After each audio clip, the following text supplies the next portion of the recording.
There are moments in history when a whisper echoes louder than an empire. A quiet, almost invisible shift in perception that redefines what it means to be human. Most of the time, these whispers are ignored, dismissed as madness, blasphemy, or pseudoscience. Yet every so often, one survives long enough to unsettle the foundations of what we think is real. In the early 1960s, in a modest apartment in upstate New York, a woman named Jane Roberts began to speak with a voice that was not her own. She called this voice Seth. What emerged over the next 2 decades was not just a series of conversations, but an entirely new map of reality, one that dared to challenge everything from religion to science to the very structure of time. But before we explore what Seth revealed, we must ask a dangerous question. Why do ideas like these remain hidden, ridiculed, or buried? Why does society, in every era, push back so violently against those who suggest that reality itself is not as we perceive? History gives us examples. When Galileo pointed his telescope toward the heavens and reported that Earth was not the center of creation, he was branded a heretic. When Nietzsche declared that God was dead, the world recoiled, not because they didn't understand him, but because they did. Ideas have always been dangerous, not for what they claim, but for what they threaten to dismantle. Seth's words fall into this lineage of forbidden thought. At first glance, they might appear as the eccentric ramblings of a medium, but look closer, and you find something more unsettling. A system of ideas that directly confronts the deepest assumptions of Western civilization.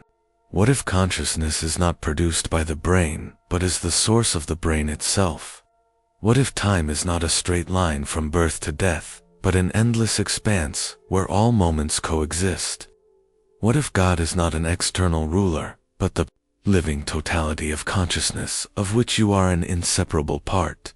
These questions are not comfortable. They do not soothe, they disturb, and perhaps that is why they have been ignored.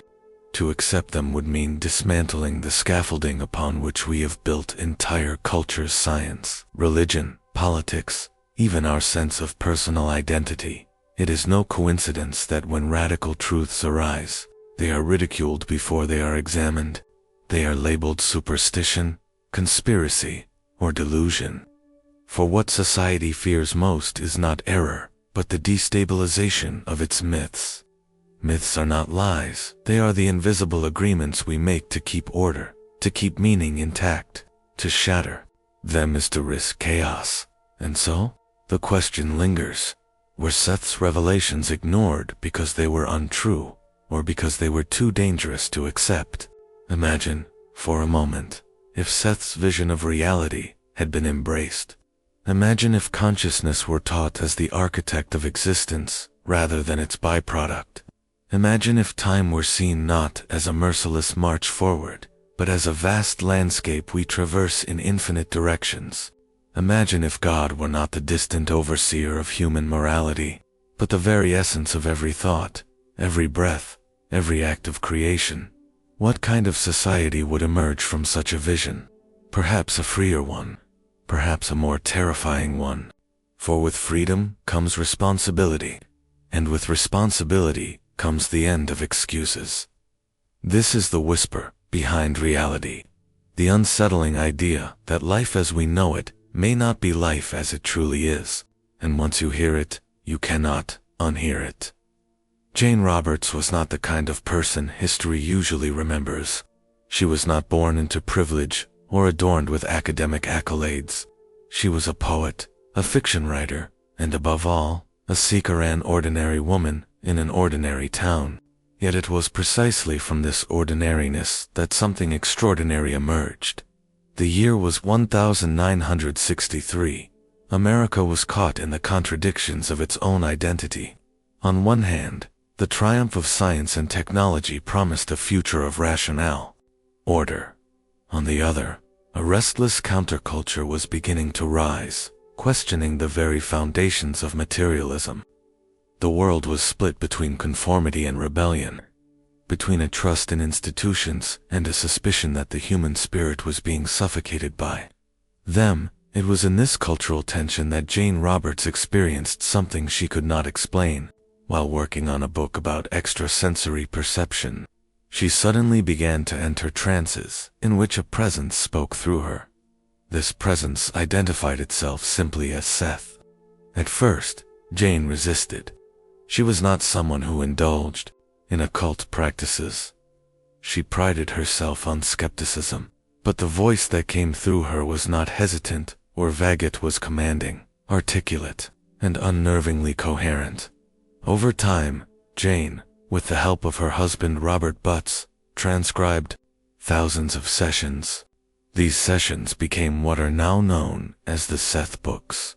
More than 20 volumes that delve into subjects ranging from the nature of the soul to the structure of time itself. To read them is to encounter not rambling mysticism, but carefully woven philosophical discourse ideas that rival the great thinkers of any age. Skeptics, of course, had their explanations. Perhaps it was Jane's subconscious mind. Perhaps she had tapped into a hidden reservoir of creativity. Psychologists suggested dissociative states or an overactive imagination. And yet, the sheer consistency of Seth's voice, the depth of its knowledge, and the scope of its system of thought made such explanations feel insufficient. What unsettled both believers and critics alike was Seth's clarity. This was no murky seance chatter, no cryptic oracle. Seth spoke with the calm precision of a philosopher, dismantling conventional assumptions about God, the soul, time, and reality itself. Those who listened found themselves confronted with a paradox. If it was simply Jane's subconscious, then the human mind contained within it a cosmos of wisdom far beyond what we normally acknowledge. If it was something more, then the boundaries between worlds were thinner than we had dared to imagine.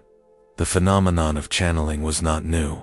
Throughout history, shamans, prophets, and mystics claimed to speak with otherworldly intelligences. But in modern America, an age dominated by psychiatry and science, such claims were quickly dismissed. The radicalism of Seth lay not merely in the act of speaking through Jane Roberts, but in what was spoken. These were not vague spiritual platitudes. They were revolutionary challenges to the worldview of Western civilization. Consider the moment. Post-war America was basking in its victory, in its technological dominance, in its vision of the future, as an orderly, material progression. To suggest, in that era, that consciousness created reality was to attack the very heart of materialism. To argue that time was an illusion was to undermine the linear progress upon which modern society thrived. To redefine God, not as a distant overseer, but as the collective sum of consciousness was to threaten both the pulpit and the laboratory. This was not a voice that could easily be absorbed into polite culture. It was too disruptive, too unsettling. And so Seth remained on the margins, whispered about, dismissed, or quietly read in private by those who sensed its power. But the question refuses to go away. Who or what was Seth? Was he the projection of Jane's deepest unconscious? An archetype rising from the collective mind of humanity? Or was he what he claimed to be, an independent intelligence, existing outside of our ordinary conception of time and space, reaching across the veil to remind us of truths we had long forgotten? The answer may be less important than the impact. For in giving Seth a voice, Jane Roberts became the medium through which an alternative map of reality was drawn, one that does not diminish human beings to passive observers, but elevates them to creators. One that does not bind us to the inevitability of linear time, but frees us to see existence as one that does not portray God as the tyrant above, but as the essence within. Jane Roberts would never become a celebrity. Her work never entered the mainstream in the way other spiritual texts did. But perhaps that was the point. Great revolutions of thought rarely arrive in the spotlight. They begin quietly, whispered in small rooms, scribbled in notebooks, ignored by the powerful until they can no longer be contained. The emergence of Seth was one of those whispers. Whether the voice was real or imagined, It planted a seed of doubt in the fabric of certainty. And once doubt takes root, certainty can never fully recover. There are ideas so powerful that they do not merely challenge institutions. They threaten to overturn the very ground upon which those institutions stand. One of Seth's most unsettling claims was this: consciousness does not emerge from matter. Instead, matter emerges from consciousness. In other words, reality is not something out there, independent and indifferent. It is a living projection, shaped, sculpted, and maintained by the beliefs and expectations of the mind. This is not how we have been taught to see the world. For centuries, the dominant worldview has been materialist, the belief that matter is primary and consciousness is secondary, a fleeting spark produced by the machinery of the brain. Under this view, the universe is a cold, indifferent machine, running according to fixed laws, unaffected by human thought or will. Consciousness, in this model, is a fragile accident, a shadow cast by matter, destined to disappear when the body decays. But Seth turned this vision upside down. Consciousness is not the epiphenomenon, it is the ground, the origin, the architect of existence. Physical reality, according to Seth, is not a prison of atoms, but a mirror of inner states. What you believe, you live. What you expect, you attract. What you fear, you create. The external world is not separate from the mind.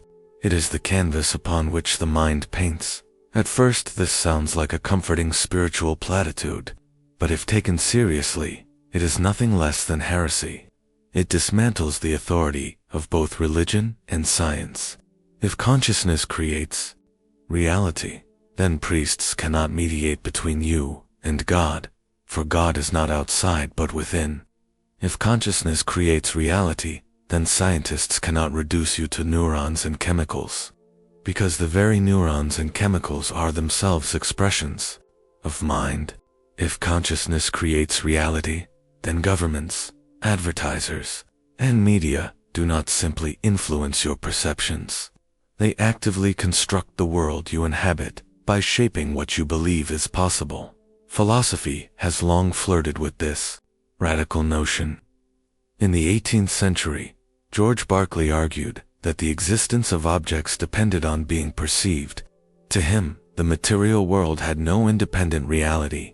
It existed only in the mind of God and in the minds of those who experience it. Later, Carl Jung spoke of a collective unconscious that seemed to shape not only individual dreams, but also the myths and events of entire societies. Even physics, the crown jewel of materialism, has not entirely escaped this implication. In the strange world of quantum mechanics, particles behave differently when observed, as though the act of consciousness itself participates in shaping physical outcomes. Yet, despite these hints, the mainstream has resisted.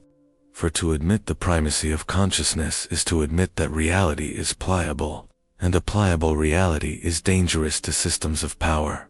For, if people understood that their beliefs generate the conditions of their lives, then fear, propaganda, and control would lose much of their effectiveness. The implications are staggering. Think of it. Every belief acts like a seed planted in the soil of consciousness. Some grow into towering realities, others wither, but all of them carry weight. If one believes they are powerless, life delivers proof of that belief. If one believes the world is hostile, hostility will appear at every corner. And if a society collectively believes in scarcity, conflict, or division, then wars, economic crises, and endless competition will arise, not as accidents of history, but as mirrors of mass expectation. It is here that Seth's words cut to the bone. For if reality reflects our consciousness, then every structure of oppression is also a projection. Tyranny, poverty, environmental collapse, none of these are simply imposed from outside. They persist because enough people, consciously or unconsciously, believe in their inevitability. In this sense, belief is not passive. Belief is power, and those who understand this principle can wield it, bending reality not through brute force, but through the subtle engineering of perception. This is where religion, politics, and media intersect with Seth's philosophy. Throughout history, authorities have not merely dictated laws, they have dictated belief. Ancient empires declared their rulers divine, instilling obedience through myth. Medieval churches painted terrifying visions of hell to enforce conformity. Modern states deploy propaganda to make wars seem just, surveillance seem necessary, inequality seem natural. Advertising convinces people they are incomplete until they purchase what is offered. Each of these mechanisms relies on the same hidden principle: control the belief, and you control the reality that emerges from it. Consider how this works in daily life. A child repeatedly told that they are worthless grows into an adult who perceives evidence of their worthlessness everywhere. A population told that enemies surround them will perceive hostility even in neutral actions. A society told that growth requires endless consumption will devour the planet without pause, blind to alternatives. These are not just psychological quirks. They are demonstrations of the principle that consciousness molds experience. But here lies the most chilling thought. If we are programmed to believe we are powerless, then we will live in a powerless world. Not because it is objectively true, but because reality itself bends to the weight of that belief. The greatest deception is not the lie told from outside, is the lie accepted within, which then reproduces itself endlessly in the external world. This is the heresy of Seth, that we are not victims of reality, but its architects, that the world is not imposed upon us, but projected from us. It is an idea, at once liberating and terrifying, for it removes every excuse. If reality is consciousness made visible, then there is no one left to blame, no higher power to absolve us, no system to curse. There is only the recognition that what we see is what we believe, and what we believe can always be changed. Few ideas are more deeply embedded in the human psyche than our conception of God and the soul. For thousands of years, entire civilizations have been built on the promise of divine authority and the fear of divine judgment. Yet Seth's teachings strike at the very heart of these notions, offering a vision that is both liberating and profoundly unsettling. To Seth, God is not a distant monarch sitting in judgment over creation. God is not the punisher of sin or the keeper of cosmic laws. Instead, God is the totality of consciousness, the living sum of all awareness, from the smallest particle of matter to the most expansive galaxy. In this framework, God is not above us or outside us. God is us, and we are God, expressed through countless forms and infinite possibilities. This is not the comforting father figure of religious tradition. It is not the stern judge before whom one pleads for forgiveness. It is something more radical, an eternal creative force that expresses itself through every being, every thought, every moment of existence. The divine is not separate from the individual, it is the individual, multiplied across endless dimensions. Seth extended this redefinition to the soul itself. We are not fragile sparks awaiting salvation, trembling before the possibility of eternal punishment. Instead, each soul is an indestructible creator, experimenting with reality, learning, growing, and projecting itself into multiple planes of existence at once. In this vision, life on Earth is not a final test or a singular incarnation. It is one thread woven among countless others in an infinite tapestry of experiences. Here, Seth introduced the idea of probable realities. For every decision we make, for every path we do not take, another version of us explores that possibility in a parallel dimension. To choose one direction is not to negate the other, but to create a branching of reality where both occur.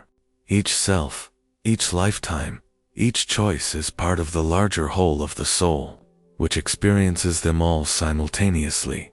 This idea carries a terrifying implication. You are not only the self you know, but many selves you cannot even fathom, existing across different timelines and realities. What you call you is only a fragment of the vast being that constitutes your soul. Why are such ideas so threatening?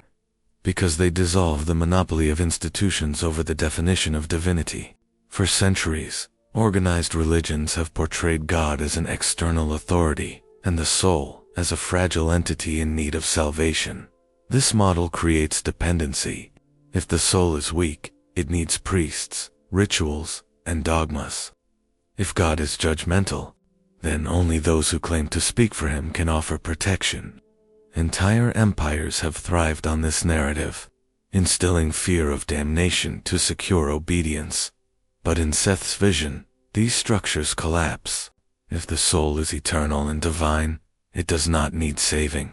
If God is the sum of all consciousness, then no single institution can claim to mediate between you and the divine. The ultimate authority is not in a pulpit or a scripture, but within the depths of your own being. History shows how dangerous such ideas can be. The Gnostics of early Christianity taught that divine knowledge was accessible to all, and they were branded heretics.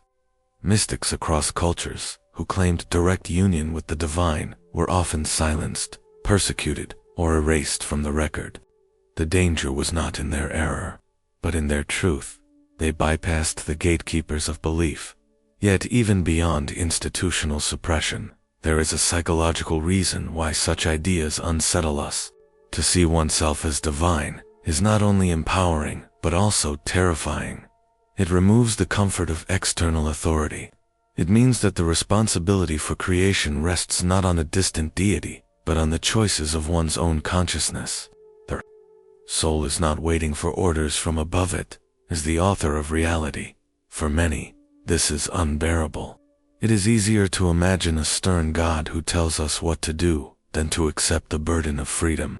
It is easier to think of ourselves as sinners in need of saving than as creators who must own the consequences of what we create. External authority provides safety. Internal divinity demands courage, and yet, the implications of Seth's vision are staggering. If the soul is eternal, then death is not an end, but a transition, a shift of awareness from one plane to another. If multiple selves exist across probable realities, then our identity is not limited to a single story. If God is the sum of consciousness, then divinity is not rarefied and scarce, but omnipresent, flowing through every living thing. This reframes the human experience entirely. Suffering is no longer divine punishment, but part of the soul's exploration. Joy is not a fleeting accident, but an expression of creative power. Even failure takes on a new meaning, for in another probable reality, another version of you succeeded, and both outcomes contribute to the growth of the soul. But this vision also strips away excuses. If we are fragments of divinity itself, then we cannot hide behind the claim of helplessness. If every thought and action contributes to the architecture of reality, then our smallest choices ripple into eternity. The question is no longer whether God will save us, but whether we will awaken to the fact that we are already God, playing roles in a theater of infinite complexity. Such ideas destabilize not only religion but also science. A consciousness-based universe does not fit neatly into materialist frameworks. It suggests that the very act of observation does not merely record reality, but participates in its creation. It challenges us to consider that the universe may not be an indifferent machine, but a living, conscious expression of infinite minds. We stand, then, between two visions. One tells us we are fragile, limited beings, subject to forces beyond our control, waiting for salvation from without. The other tells us we are eternal creators, woven into the fabric of God itself, responsible for shaping not only our lives, but the very world we inhabit. The former vision comforts but imprisons, the latter liberates but terrifies. And so humanity clings to external authority, to myths of judgment and salvation, because the alternative is to confront the frightening majesty of our own divinity. In the end, Seth's redefinition of God and the soul is not simply a new theology. It is a psychological revolution. It demands that we see ourselves not as spectators of reality, nor as victims of divine decree, but as architects within a living cosmos of infinite probabilities. To glimpse this truth is to stand before the forbidden mirror, to recognize the face of God, not above, not beyond, but staring back through your own eyes. Perhaps no idea binds us more tightly than our conception of time. From the moment we wake until we fall asleep, we measure our lives in hours and minutes, in schedules and deadlines, in the relentless march of the clock. Time, we are told, is linear. An arrow that begins at birth, moves steadily through the present, and ends, inevitably, in death. It is the invisible ruler against which we measure progress, success, and decline. But according to Seth, this entire framework is an illusion. Time, as we experience it, is not the fundamental structure of reality. All moments past, present, and future exist simultaneously, like pages of a book already written. We move through them in a sequence, but the sequence is not real. It is a construct of perception, a narrowing of consciousness designed to make physical life coherent. To imagine this, picture a vast landscape stretching endlessly in all directions. From our perspective, we see only the narrow path before us, believing it to be the only route. But from a higher vantage, every path, every possibility, every destination already exists. Our sense of movement through time is not the unfolding of reality, but the unfolding of our awareness. This vision is not entirely alien to modern science. Einstein's theory of relativity dismantled the notion of absolute time. In his universe, time is woven into space, stretched and bent by gravity, experienced differently depending on speed and perspective. To Einstein, the distinction between past, present, and future was a persistent illusion. What Seth added was the psychological dimension. We are not simply moving through time, we are choosing which slices of simultaneous existence to experience. Other cultures, too, have challenged the Western obsession with linear time. Many indigenous traditions view time as cyclical, a recurring flow of birth, death, and renewal. The Mayans measured vast cycles of creation and destruction. Hindus speak of kalpas, cosmic epochs, that expand and collapse in endless repetition. To them, time is not a straight road, but a wheel, turning eternally. Modern psychology offers further clues. Experiments show that our perception of time is deeply malleable. In moments of crisis, time seems to slow. In states of flow, it vanishes. Trauma can freeze a person in the past, while anticipation can trap them in the future. Memory itself is unstable, reconstructed rather than replayed, blending imagination with recollection. These findings suggest that our linear experience of time is less a fixed reality than a narrative the mind imposes to maintain coherence. If Seth is right, the implications are staggering. Reincarnation is not a sequence of past lives leading to future ones. It is simultaneous. You are not merely a being who has lived before and will live again. You are living those other lives now. In parallel, each as real and immediate as the self you currently inhabit. The past life influencing you may be unfolding this very instant. Its choices echoing into your present, just as your present choices ripple into it. This reframes identity in ways that are almost unbearable to contemplate. What we call the self is not a single story moving forward through time. It is one thread in a vast web of selves, each existing across different points in the tapestry of reality. Your decisions do not only shape your future, they shape alternate versions of yourself in other realities, branching out endlessly. This raises a haunting question. If all moments exist simultaneously, is the past truly fixed? Seth insisted. It is not. Just as your beliefs shape the present and the future, they also reshape the past. History is not a static record, but a living construct. What we believe about it actively alters how it exists in the fabric of reality. Think of collective memory. Nations rewrite their histories to justify present actions.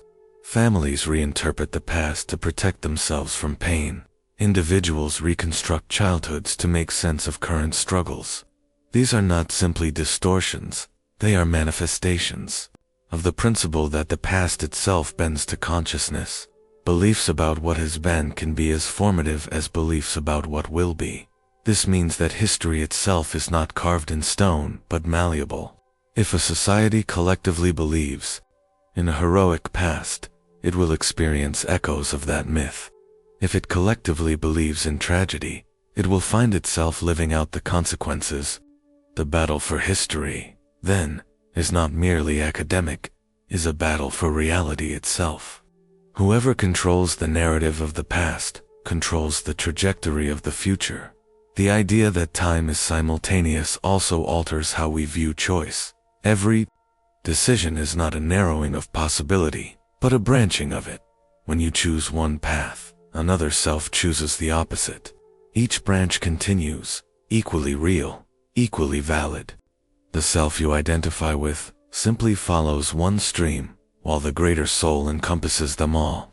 In this sense, regret loses its sting. There is always a version of you who made the choice you did not, and that reality is no less true than this one.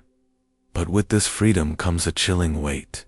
If all choices exist, then the responsibility of choosing is not diminished but intensified. Each act of consciousness ripples outward, not only shaping your present life, but echoing across the web of probable realities. You are not confined to a single destiny, but you cannot escape the creative consequences of your mind. Perhaps this is why humanity clings so tightly to the illusion of linear time. It simplifies existence into a digestible story, a beginning, middle, and end. It allows us to imagine progress, to believe in redemption, to see death as final. To abandon linear time is to abandon the comfort of closure. It is to face the dizzying expanse of infinite possibilities, the terrifying simultaneity of every choice, every outcome, every version of ourselves. And yet, there is also liberation. If time is not fixed, then we are not bound by the mistakes of the past. If all futures exist, then the one we step into is determined by what we believe and choose now. If reincarnation is simultaneous, then death loses its grip, and life becomes an endless exploration. The arrow of time has always pointed us toward death, reminding us that every second lost is gone forever. But in Seth's vision, time is not an arrow, but a vast ocean. We sail through one current, believing it to be the whole, while beneath us, above us, and all around us flow infinite others. The past is not behind, the future is not ahead. They are all here, all now, waiting for us to awaken to their presence. If Seth's revelations hold even a fraction of truth, why have they remained buried at the margins of culture? Why are they dismissed as fringe, laughed off as pseudoscience, or ignored entirely by the very institutions that claim to pursue truth? Perhaps the answer is simpler and darker than we imagine. These ideas are not merely forgotten, they are suppressed.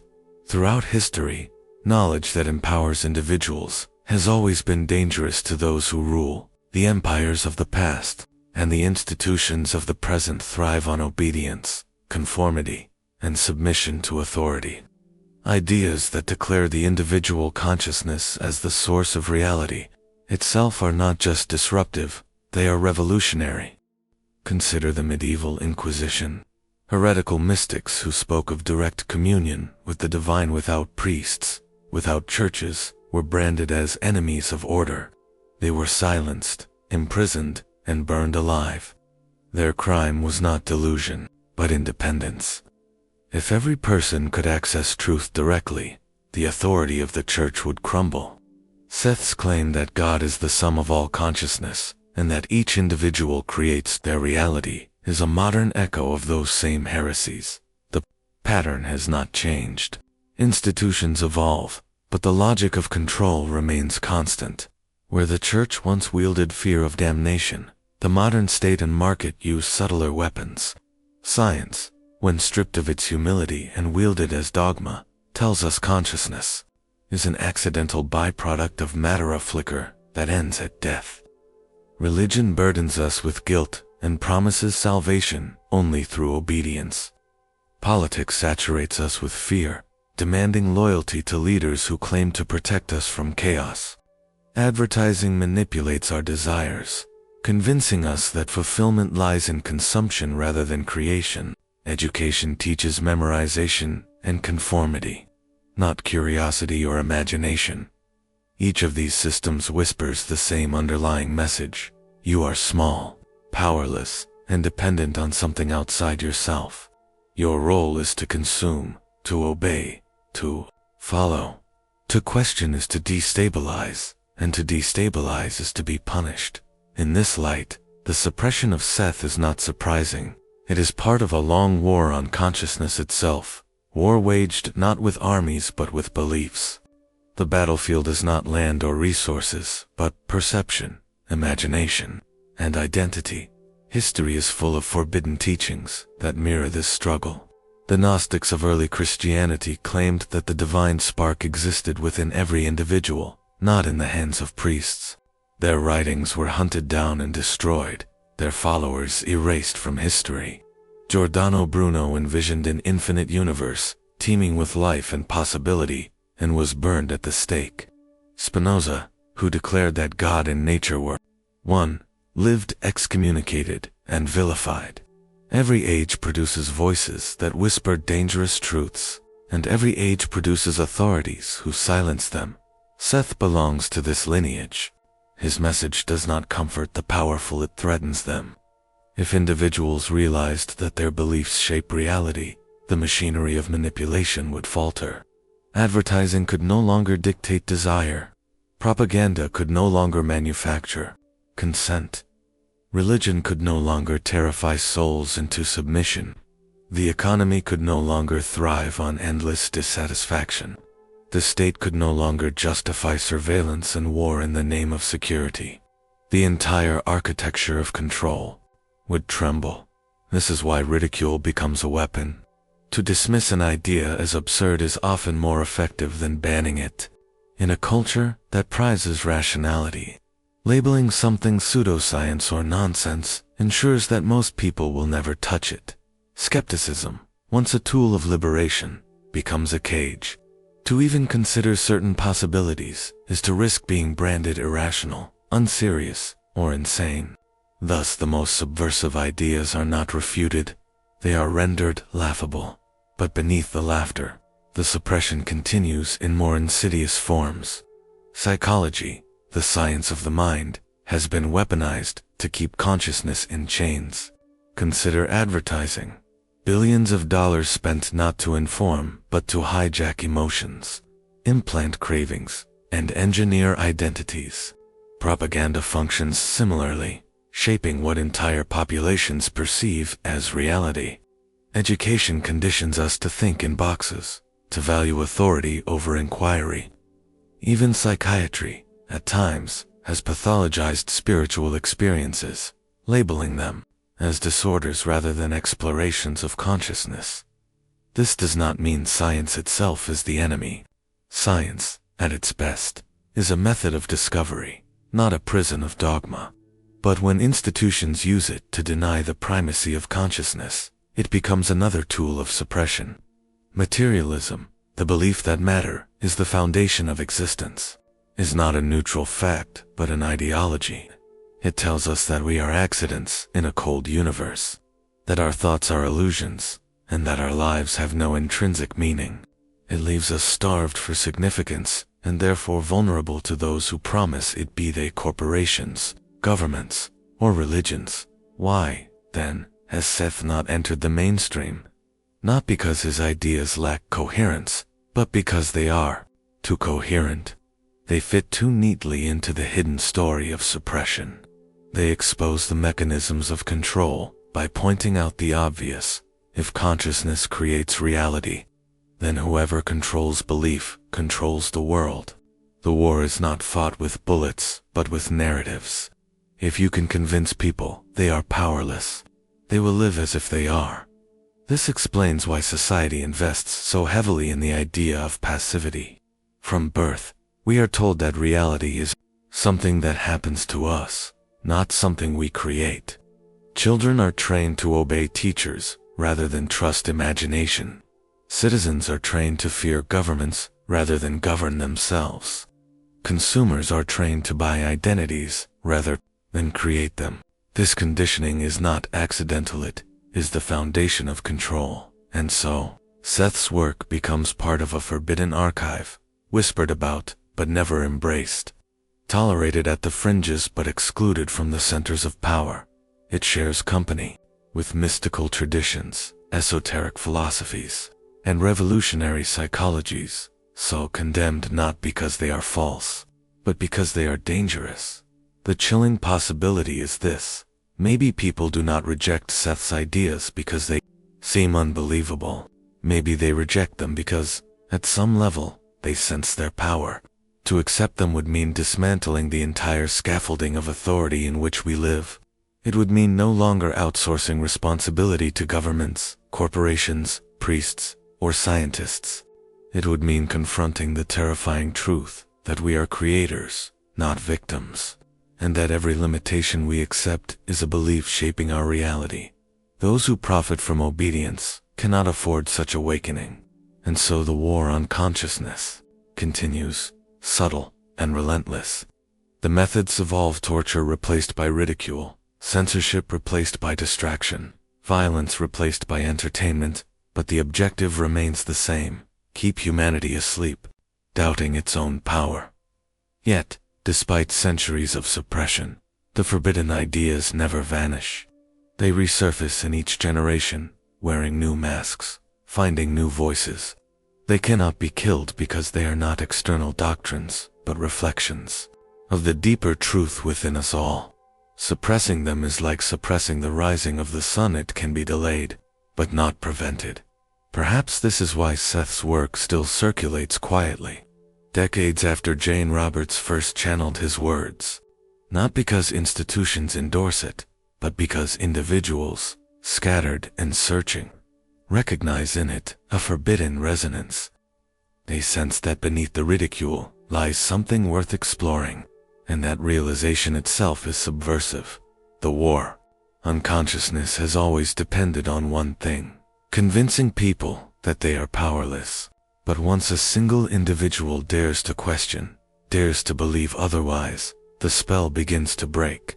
Authority trembles not when people obey, but when they awaken. And perhaps this is the true reason Seth remains dangerous. Not because he offered easy answers, but because he offered responsibility. Not because he preached comfort, but because he revealed power. In a world built on the obedience of the many to the few, the most heretical knowledge of all is that reality itself bends to consciousness.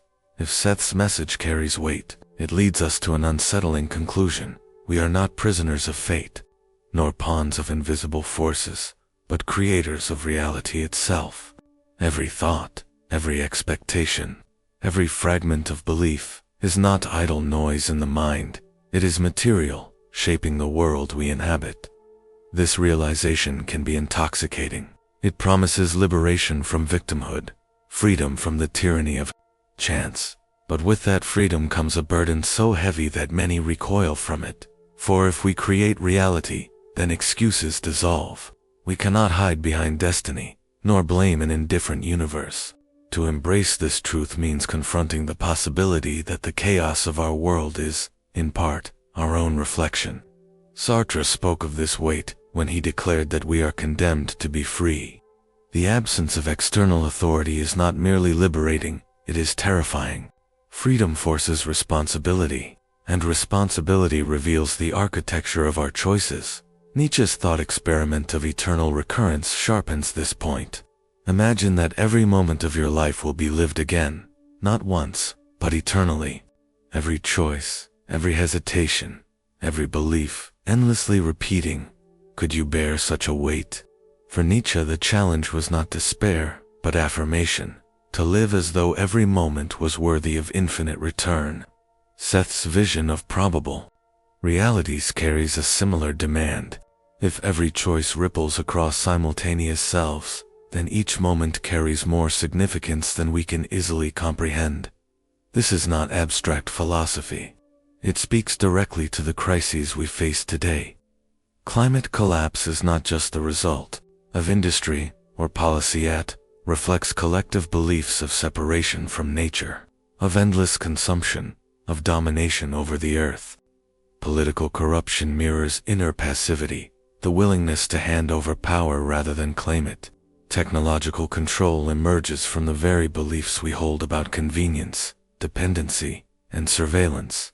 If reality is a mirror, then these disasters are not random, they are projections of our inner landscape, magnified into the world stage. Such a thought is both unbearable and empowering. It means that the horrors we see are not foreign invaders, not cruel punishments, but shadows cast by consciousness itself. To rage against them without changing belief is to fight smoke. The battlefield is not external. It lies in perception, imagination, and expectation. This is where the terror deepens. For if collective beliefs shape reality, then there is no safe place to retreat. To hope that someone else will fix the world, to wait for leaders, saviors, or scientists, is to perpetuate the very passivity that sustains collapse. Each of us participates, whether consciously or not. The question is not whether we are creators, but whether we create deliberately or by default. And here lies the central paradox. The same freedom that terrifies us is the only path forward. The world does not change through blame or despair, but through shifts in consciousness. To believe differently is not naive optimism, is the seed of transformation. Yet belief cannot be forced. It must be cultivated through awareness, through courage, through the willingness to dismantle inherited stories. This is why Seth's message is so difficult to accept. It strips away every comforting illusion. No external God to rescue us. No fate to absolve us. No enemy to blame. Only the self, facing its own creative power. To live with this awareness is to stand naked before existence, carrying both the horror of responsibility and the ecstasy of possibility. We see this tension reflected in modern anxieties. Rising rates of depression and anxiety are not simply chemical imbalances, they are symptoms of a deeper, existential crisis. When individuals sense their own creative power, yet deny it, the result is paralysis. The mind oscillates between the terror of responsibility and the longing for authority to take it away. This oscillation feeds industries of distraction, numbing us with entertainment, substances, and consumption. But the unease never disappears, because it is rooted in the deepest truth of our being. Can we live with such freedom? Can we bear the thought that the world's horrors are not inflicted upon us, but birthed through us? Can we hold the possibility that to change reality, we must first change ourselves? These are not questions that invite quick answers. They are questions meant to haunt, to linger, to press upon us until we recognize that passivity is no longer an option. Seth did not offer simple solutions. He did not promise salvation, only responsibility. He insisted that reality responds to belief, and that the work of transformation begins in the hidden chambers of the mind. This is the terrifying freedom. No one can do it for us. Each thought, each expectation, each vision of the future is a brushstroke on the canvas of existence. The haunting question remains: if humanity's crises are projections of inner chaos, then what could emerge if consciousness turned toward clarity, toward compassion, toward creation, rather than destruction? What would the world look like if belief shifted from fear to possibility, from scarcity to abundance, from victimhood to power? Perhaps this is the ultimate challenge Seth left us.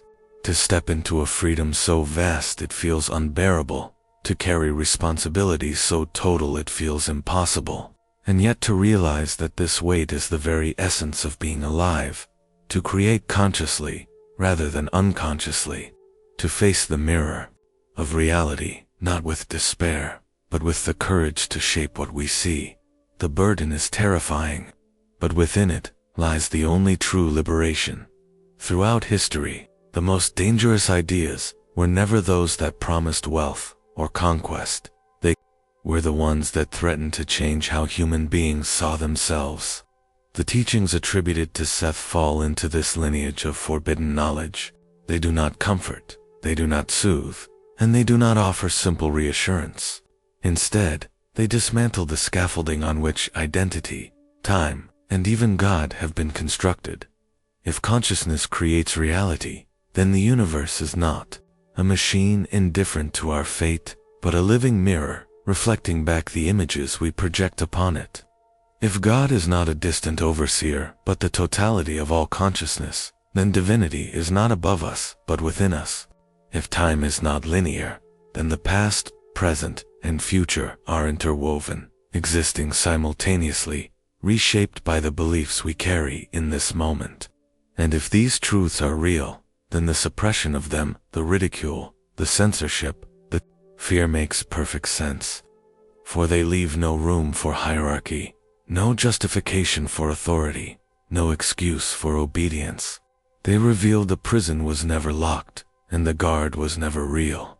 But here lies the tension that lingers long after Seth's words have faded. These revelations are not comfortable.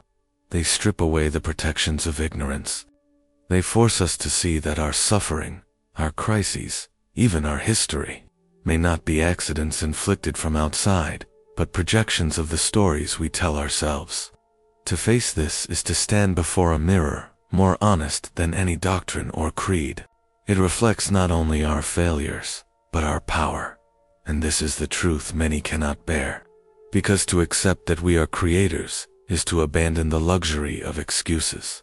It is to admit that what we fear most, our power, our freedom, our responsibility, has been within us all along. The forbidden mirror does not show us angels or demons, saviors or tyrants. It shows us ourselves, stripped of illusions, capable of destruction and creation alike. History asks a haunting question. What would the world look like if these truths had been embraced rather than suppressed? If religions had taught empowerment instead of guilt? If science had investigated consciousness instead of dismissing it as illusion? If politics had trusted individuals instead of exploiting their fears? Perhaps civilization would look unrecognizable. Perhaps war, oppression, and despair would have no soil in which to grow. Or perhaps the truths would have overwhelmed us, for freedom without guidance can feel like chaos, and yet, the question remains, were these ideas hidden from us by design? Or have we hidden from them ourselves? Sometimes it is easier to believe in powerlessness than to carry the burden of infinite responsibility. Sometimes it is safer to obey than to create. Perhaps the real suppression was not in books, banned, or prophets silenced, but in the quiet agreement within the human psyche to look away from the mirror. The forbidden mirror still stands, waiting. It reflects a possibility we sense but rarely confront. That reality bends not to external forces but to the consciousness perceiving it. Whether Seth was a voice from beyond or a profound invention of the human mind does not matter. What matters is the reflection it offers. What matters is whether we dare to look. And so the final thought lingers, as heavy as it is liberating. Maybe these truths were never hidden from us. Maybe we have been hiding from them.